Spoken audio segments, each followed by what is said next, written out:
మనం చూసాం, ఒక గంట క్రితం జగన్మోహన్ రెడ్డి గారు విస్తృత స్థాయి సమావేశం నిర్వహించారు.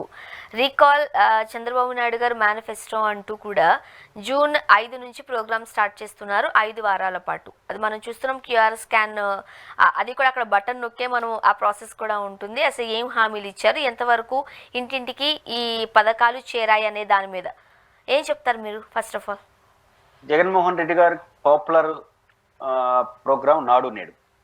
ఇప్పుడు చంద్రబాబు నాయుడు గారి కంటే నాడు నేడు అనే పదం వాడకపోయినా చంద్రబాబు గారి హామీలను గుర్తు చేద్దాం అనే మాట చెప్తున్నారు కానీ రీకలెక్టింగ్ అని.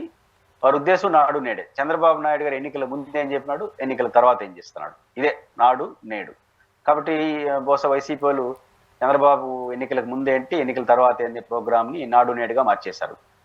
జగన్మోహన్ రెడ్డి గారు నాడేం చెప్పాడు, నేడేం చేస్తున్నారు, ఇది జగన్ గారి కాన్సెప్ట్. జగన్ గారు ఇక్కడ ఇద్దరిని ఇబ్బంది పెడుతున్నాడు. ఒకటి సొంత పార్టీ యంత్రాంగానంతా ఇబ్బంది పెడుతున్నాడు, తెలుగుదేశం పార్టీని కూడా, కూటమి ప్రభుత్వాన్ని కూడా ఇబ్బంది పెట్టి నిద్ర లేకుండా చేస్తున్నాడు. పాయింట్ ఏంటంటే, సొంత పార్టీ కార్యకర్తలు గుర్తుందా మీకు, గడప గడప పంపించినాడు ఎలక్షన్స్ ఉన్నప్పుడు, అంటే ప్రభుత్వం ఉన్నప్పుడు. అప్పుడు ఒక పక్క వాలంటీర్లు, ఒక పక్క గ్రామ సచివాలయం, ప్రభుత్వ వ్యవస్థ అన్ని వాళ్ళ చేతిలో ఉంటుంది కాబట్టి అప్పుడే గడప గడప పోవడానికి ఇబ్బంది పడ్డారు. అంతే పడవ పోయి చేయాలంటే. ఇప్పుడు ప్రతిపక్షంలో ఉన్నారు, యంత్రాంగం లేదు, పోవాలంటే మళ్ళీ ప్రభుత్వంలో అధికారంలో ఉన్న గడప గడపే, అధికారంలో లేకపోయినా గడప గడప పోయే ఒక పక్క రుద్దేస్తున్నాడు పార్టీ యంత్రాంగాన్ని. పార్టీ కార్యకర్తలకు ఇది ఒక పరీక్ష.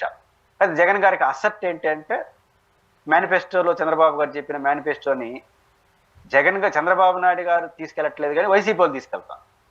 గతంలో మీకు గుర్తుంటే వైఎస్ఆర్ కాంగ్రెస్ పార్టీ అధికారంలో ఉన్నప్పుడు వాళ్ళ మేనిఫెస్టోను వాళ్ళే తీసుకెళ్లారు. ఇది మా మేనిఫెస్టో, దీంట్లో మేము చెప్పింది ఇది, చేసింది ఇది అని ధైర్యంగా తీసుకెళ్లారు. తెలుగుదేశం పార్టీ కూడా వైఎస్ఆర్ కాంగ్రెస్ పార్టీ మేనిఫెస్టోని ప్రతిపక్షంలో ఉన్నప్పుడు తీసుకొని పోయి జగన్ గారు ఈ హామీలు ఇచ్చాడు, ఇదిగో మేనిఫెస్టో చెప్పింది చేయలేదు అని చెప్పే సాహసం చేయలేకపోయింది. కానీ జగన్ సాహసం చేస్తున్నాడు. చంద్రబాబు గారు మేనిఫెస్టోని తీసుకెళ్లి ఇది మేనిఫెస్టోలో చెప్పాడు, చేయట్లేదని చెప్పడానికి ధైర్యంగా పోతున్నాడు. ఆయన ధైర్యం ఏంటంటే ఆయన మేనిఫెస్టో అమలు కాదు. ఆ రోజు ధైర్యం ఏంటంటే ఆయన మేనిఫెస్టో అమలైంది. కాబట్టి తన మేనిఫెస్టోని తన ప్రతిపక్ష మేనిఫెస్టోని ధైర్యంగా రెండు చేతులతో తీసుకెళ్లే నాయకుడు మాత్రం జగనే.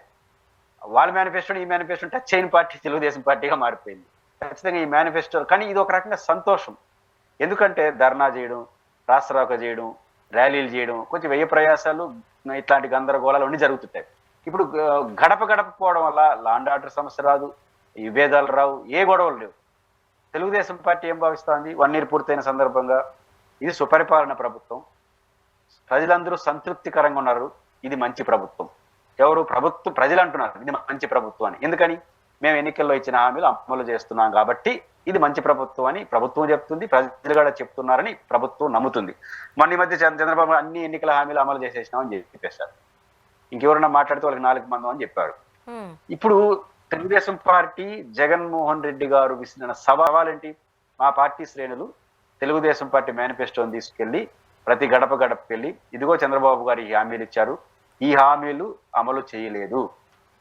రేపు చంద్రబాబు నాయుడు గారు ప్రభుత్వ తాలూకా మనుషులు కానీ, ప్రభుత్వం కానీ, పార్టీ కానీ వస్తే, గత సంవత్సరం మీ బాకీలు ఇది, వచ్చే సంవత్సరం ఈ సంవత్సరం బాగా చేయాల్సింది, ఇవన్నీ తీయండి, అడగండి అనే ఆధారాలతో సహా ఇస్తాము అంటున్నాడు. ప్రభుత్వం ఏమంటుంది? ఇది మంచి పరిపాలన, సుపరిపాలన, సంతృప్తికరంగా ఉన్నారు, ఎన్నికల మేనిఫెస్టో అమలు చేశారు అంటున్నారు. గుడ్, మంచి డిబేట్ కదా. వాళ్ళు వెళ్ళారనుకోండి, అన్ని అమలు అయ్యింది అనుకోండి, వాళ్ళే తిరస్కరిస్తారుగా. ఏంటయ్యా ఇవి ఓడించాం, ఇంకా నీకు ఏమి రావట్లేదా? మీ పార్టీ వాళ్ళకి చంద్రబాబు గారిని గెలిపించాం, మిమ్మల్ని ఓడించినా కూడా ఇంకా మీకు ఏం అర్థం కావట్లేదా? ఎన్నికల మేము సంతృప్తికరంగా ఉన్నాము, ప్రభుత్వం మంచి పని, ఇది మంచి ప్రభుత్వం, మాకు అన్ని చేస్తా ఉంటే ఎందుకు మళ్ళీ గడప గడపకు వచ్చి మమ్మల్ని ఇబ్బంది పెడతారంటారు కదా. నిజంగా ప్రభుత్వం చెప్పింది జరుగుంటే, ప్రభుత్వం చెప్పింది జరగలేదు, జగన్ చెప్పింది జరగలేదు అనుకో, ఖచ్చితంగా మిమ్మల్ని అనవసరంగా ఓడించి తప్పు చేసినాము, పొరపాటు అయింది, మళ్ళీ అవకాశం వస్తే మిమ్మల్ని గెలిపిస్తామని ఆశీర్వాదించి పంపిస్తారు. కాబట్టి ఇప్పుడు తెలుగుదేశం పార్టీ సవాల్ని స్వీకరించాలి. జగన్మోహన్ రెడ్డి గారు ధైర్యంగా మేనిఫెస్టో తీసుకెళ్లి ఇంటింటికి పోతున్నాడు, మీ మేనిఫెస్టో తీసుకుని ఇంటింటికి పోతున్నాడు. కాబట్టి మా మేనిఫెస్టో తీసుకుని మీరు సంతోషించాలి ప్రజలందరికీ. ఇప్పుడు ఎందుకంటే స్వర్ణ గారు బేసిక్గా ఒక నేషనల్ హైవే, ఒక ప్రాజెక్టు, ఇట్లాంటివి బ్రాడ్గా చేసేటప్పుడు ప్రజల జోబుల్లో పోవు, అది చాలా లాంగ్ రన్ ఫలితాలు ఇస్తాయి. ఈ సంక్షేమ పథకాలు అనేది నేరుగా లబ్ధిదారుడు కన్సెంట్ ఉంటాడు, నేరుగా లబ్ధిదారుడు జోబుల్లోకి వెళ్తాయి. అంటే మీరు అమ్మఒడి అమలు చేస్తుంటారు అనుకోండి, జగన్ గారు పార్టీకి తాలూకోలు మీకు అమ్మఒడి అమలు చేయలేదన్నారు అనుకోండి, తిడతారు. అమలు చేస్తుంటే, రైతు భరోసా అమలు చేస్తుంటే రేపటి చేయలేదంటే వాళ్ళు తిడతారు. బాగా అమలు చేశారు, మన జోబుకు డబ్బులు వచ్చి ఎందుకు నా అనవసరంగా రాజకీయం చేస్తారంటారు. కాబట్టి మీది నిజంగా సుపరిపాలన అయితే, నిజంగా ప్రజలు ఈ ప్రభుత్వం మా ప్రభుత్వం సంతృప్తికరంగా ఉందని మీరు నమ్మినట్టు ప్రజలు గారు నమ్మితే జగన్ గారు చేసే యాత్ర మీకు లాభం అవుతుంది. మీరు చేయాల్సిన పని జగనే చేసినట్టు అవుతాడు, లేదా మీరు చెప్పేది అబద్ధాలు అవుతాయి. కాబట్టి జగన్మోహన్ రెడ్డి గారు ఇచ్చిన సవాల్ను తెలుగుదేశం స్వీకరిస్తే సంతోషం. రెండోది, మనలాంటి వాళ్ళు ఆలోచించాల్సింది జగన్మోహన్ రెడ్డి గారు, చంద్రబాబు గారు ఇది మంచి పరిపాలన, మేము అన్నీ చేసాం, కాదు ఇది చేయలేదు, ఈ రెండింటి మధ్య డిబేట్ని అడగనివ్వండి, ప్రజలు తెలుసుకుంటారు. పైపచ్చు ఇది ధర్నాలు రాస్తారా కొత్త ధర లేదు కాబట్టి లా అండ్ ఆర్డర్ కాదు, ఇది ఒక మంచి ప్రోగ్రామ్, వాళ్ళు చేయనివ్వండి, మీరు సవాలు సేకరించండి, ప్రజలు అల్టిమేట్ గా ఏదని నిర్ణయిస్తారు. ఈ మొత్తంలో ఇబ్బంది పడేది ఎవరంటే వైసీపీ కార్యకర్తలు ఇంటింటికి పోవాలి, అధికారంలో ఉన్నప్పుడు గడప గడపే, అధికారంలో లేనప్పుడు గడప గడపే. కానీ జగన్మోహన్ రెడ్డి గారు సొంత పార్టీ వాళ్ళని కూడా నిద్రపోయేటట్టుగా లేడు, అందరినీ రోజు పని పెడుతున్నాడు. కాబట్టి వాళ్ళు ఎంత కష్టపడతారు, వాళ్ళు ఎంత సవాలు స్వీకరిస్తారనే దాన్ని బట్టి జగన్మోహన్ రెడ్డి గారి